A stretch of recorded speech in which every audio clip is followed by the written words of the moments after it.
Hi guys, so I want to talk about 3 things to start your dream business today.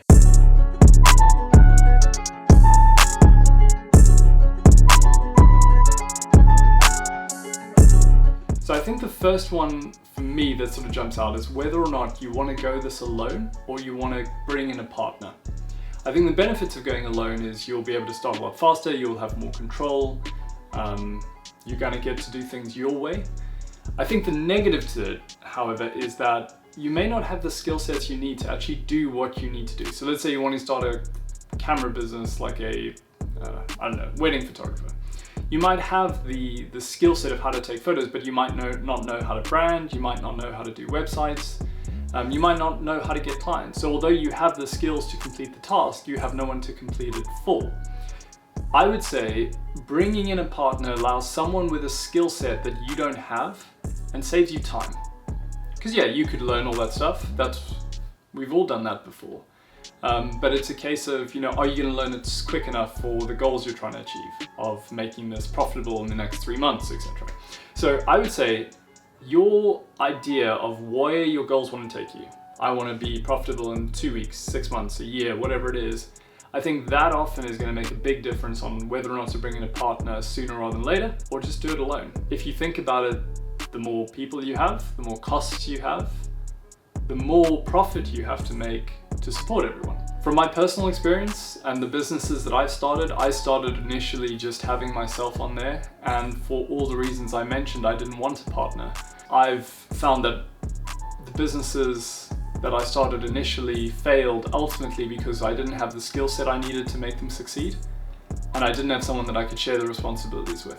So I think the other question you have to ask yourself in order to start this business you're thinking of starting is, do I want this to be a remote business or do I want this to be a brick and mortar store? A lot of businesses that end up going remote and being entirely online fail because they treat it like a brick and mortar store. Now, what do I mean by that? Brick and mortar store is somewhere with a physical location that people come to. Sometimes it's on the high street, sometimes it's in an industrial park, whatever it is, it's got a location that is physical. With something digital like Instagram, it doesn't have a physical location. It is online. You'll need to decide which way you want to go. Because the reason I say they fail is they'll do a brick and mortar store or an online one, and they won't focus on the marketing needed to bring footfall or web traffic. So what ends up happening is you treat it like a shop. If you're expecting people just to waltz past or window shop, but with the online world, we know that that doesn't work. No one waltzes past in a web address. That just doesn't happen. If you are going to go the remote route, I would strongly recommend being very clear on your branding route, your advertising, your marketing, something that we can all help you with.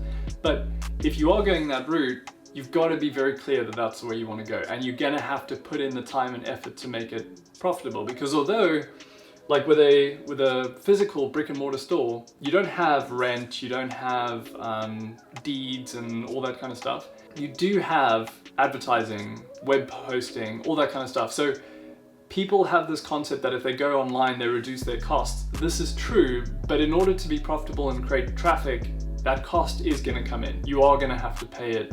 It's just going to be different to a physical location. A physical location can, in a lot of ways, rely on people coming in, less and less so as we've seen over the last couple of years, but there is still an element of that. Online, you need to get people on that site, and the way to do that is advertising and marketing and that kind of thing. So it isn't one or the other.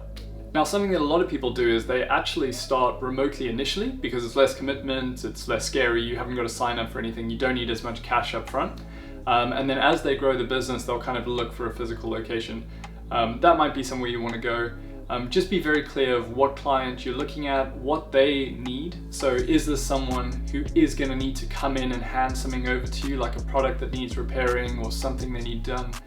If that's the case, you might actually want to do a physical location. Alternatively, if you're remote, you just need to have a really good kind of delivery and courier service that you can collect these items and sort it all out. So just bear in mind, it's not one or the other. You just need to be aware and awake to whichever one's going to need to be done.